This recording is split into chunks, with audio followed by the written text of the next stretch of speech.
सपा अध्यक्ष पप्पू यादव ने कहा कि बिहार से यूपी तक जाति में बांटने का काम चल रहा है। देश में आज एक अलग हवा चल रही है। अपनी राजनीति सीखने के लिए भाजपा जैसे बड़े दल जाति कार्ड खेल रहे हैं। ब्राह्मण, ठाकुर और यादव के नाम पर लोगों को बांटने का काम किया जा रहा है। इसका मकसद केवल और केवल कुछ राजनीतिक लाभ लेना है। देश के साथ साथ बिहार के नेता भी अपनी राजनीतिक लाभ के लिए लोकतंत्र को ताक पर रख दे रहे हैं। जातीय जनगणना कोई बड़ा मुद्दा नहीं है। यह समाज और राज्य के विकास के लिए जरूरी है, लेकिन नेता इसमें अपना राजनीतिक लाभ देख रहे हैं। पप्पू यादव ने कहा कि लोकतंत्र, राजनीति और समाज के लिए बेहद खतरनाक है। इससे युवा और आम लोगों में गलत संदेश जा रहा है। उन्होंने राज्य सरकार से मांग की कि जाति के नाम पर खेल करने वालों पर कानून के तहत सख्त कार्रवाई हो। पप्पू यादव ने कहा, इतिहास और हमारे पुराण इसके साक्षी रहे हैं। देश और समाज के विकास में हर एक वर्ग और समुदाय ने अपना योगदान दिया है। चाहे आज़ादी की लड़ाई हो या धर्म के खिलाफ लड़ाई हो, सभी के समग्र सहयोग से ही हम आगे बढ़ते आए हैं। अत्यंत पिछड़ा का भी एक डिप्टी सीएम और माइनॉरिटीज का भी एक डिप्टी सीएम। तो तेजस्वी क्या बनेंगे? एक यार सुन तो लीजिए, तेजस्वी जी डिप्टी सीएम हैं और 14% यदि यादव है तो उसकी भागीदारी सबसे बड़ी अकेले जात में। उसको हिंदुस्तान में आप अलग नहीं कर सकते। सबसे बड़ी अकेला जाति यादव है, तो उसको क्या कीजिएगा? उठा के फेंक दीजिएगा। तेजस्वी जी हैं डिप्टी सीएम। मेरा सीधा सवाल है कि अभी तत्कालिक जो नीतीश कुमार जी हमारे सीएम हैं, जो अत्यंत पिछड़ा के पक्षधर है, हम चाहते हैं कि वो डिप्टी सीएम 3 बनाए, एक ऊंची जात में भी, एक माइनॉरिटीज में भी और एक अत्यंत पिछड़ा में और एक दलित में भी। 4 कैसे बनेंगे? कहा 4 नहीं 5 बनेंगे। क्यों नहीं बनेंगे? जब आप जाति जनगणना लाए हैं तो राजनीतिक हिस्सेदारी भी तो बढ़ाइएगा। आंध्र प्रदेश में 5 डिप्टी सीएम बने थे ना, यहाँ बनाइए दलित को, माइनॉरिटीज को, अत्यंत पिछड़ा और ऊंची जात को बनाइए। इस हिसाब से तो सीएम मुसलमान को होना चाहिए। सर मैं बहुत क्लियर हूं और इस मामले में तो इस हिसाब से तो अत्यंत पिछड़ा को होना चाहिए। सर पहले आप अपनी बात रख लीजिए, उसके बाद सवाल। बहुत मैं क्लियर हूं जनाब। इस हिसाब से अत्यंत पिछड़ा भी है, सबसे बड़ी संख्या में है, तब उसको बना दीजिए। अकेले जाति में यादव है, तब उसी को बना दीजिए। सीएम किसी संख्या के आधार पर नहीं होगा, भागीदारी होगी डिप्टी सीएम के सबकी। हमारी सरकार बनेगी तो हम 5 की भागीदारी डिप्टी सीएम में देंगे, या हमारी कभी हिस्सेदारी होगी तो। पहला, आरक्षण में माइनॉरिटीज की भी हिस्सेदारी का हम डिमांड करते हैं, जिसको आप अत्यंत पिछड़ा में लाए हैं।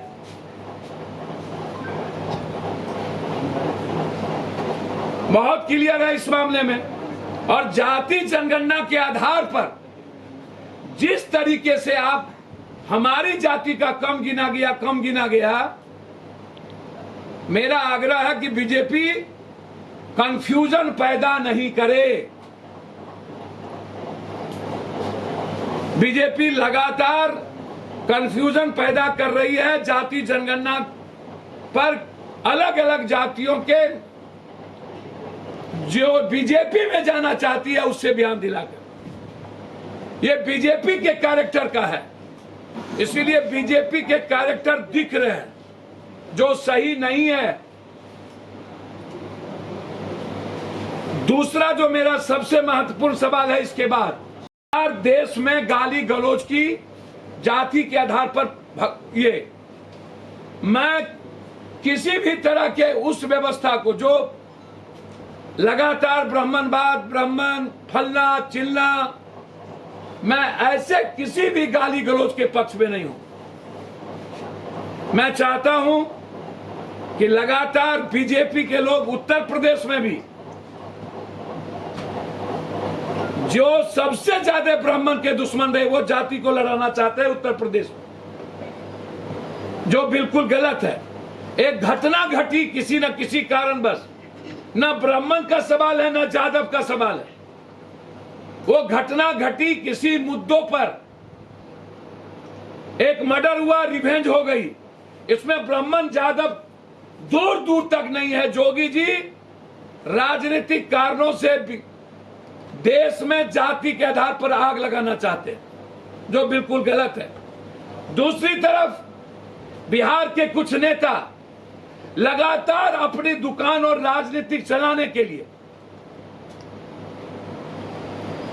किसी जाति को टारगेट करके गाली देना, अपनी जाति हम ही सबसे सर्वोपरि है, इससे समाज टूट रहा है और विकास के मुद्दे भटक रहे हैं।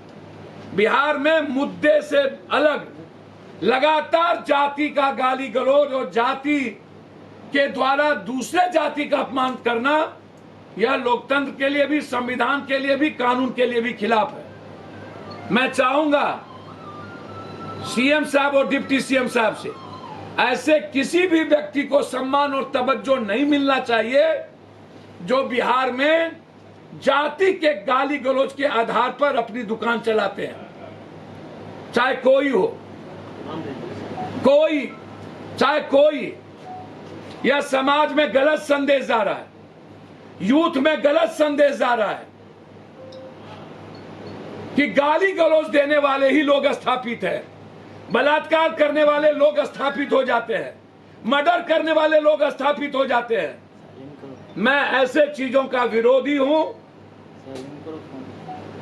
लगातार बिहार से यूपी जब हिंदू मुसलमान का कार्ड नहीं चला तो जाति का कार्ड खेलने का गंदा खेल बीजेपी खेल रही है। इसीलिए मैं चाहूंगा कि कानून के तहत ऐसे लोगों के खिलाफ कार्रवाई हो और जातीय उन्माद पैदा होने से रोका जाए, अन्यथा गृह युद्ध की स्थिति पैदा होने जा रही है। हमारी पार्टी लगातार किसी भी विचार, जाति, धर्म, मजहब के सम्मान के पक्ष में है और हर जाति के इतिहास का सम्मान हम करते हैं। हर जाति के विचारों को जीने की आजादी है, उसके साथ हमारी पार्टी खड़ी है।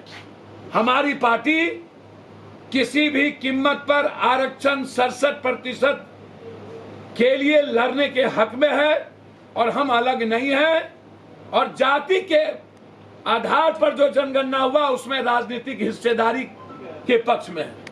अंतिम, अगर आप भी अपने दुकान, प्रतिष्ठान, school, college, coaching centre, restaurant, cafe का विज्ञापन देना चाहते हैं, वो भी किफायती दर पर, तो आंखें न्यूज़ 24 लेकर आया है आपके लिए एक सुनहरा मौका। आंखें न्यूज़ 24 न्यूज़ पोर्टल की दुनिया में बिहार का सबसे उभरता हुआ चैनल, जहां बिहार झारखंड से जुड़े तमाम बड़ी खबरें देखने को मिलती है। तो देर किस बात की, आज भी जुड़े आंखें न्यूज़ 24 के साथ। संपर्क करें हमारे व्हाट्सएप नंबर 8935876430 पर। क्या आप पत्रकारिता के क्षेत्र में अपना कैरियर बनाना चाहते हैं? तो आज ही Royal Ashoka Institute of Mass Communication and Journalism में अपनी जगह सुनिश्चित करें। आर्यभट्ट ज्ञान विश्वविद्यालय पटना से मान्यता प्राप्त 100% प्लेसमेंट के साथ royal Ashoka Institute of Mass Communication and journalism नामांकन जारी है। हमारा पता है DS/16 गायत्री मंदिर के समीप, कंकड़ बाग, पटना 8,20,000। आप हमें संपर्क भी कर सकते हैं। हमारा मोबाइल नंबर है 9955456126।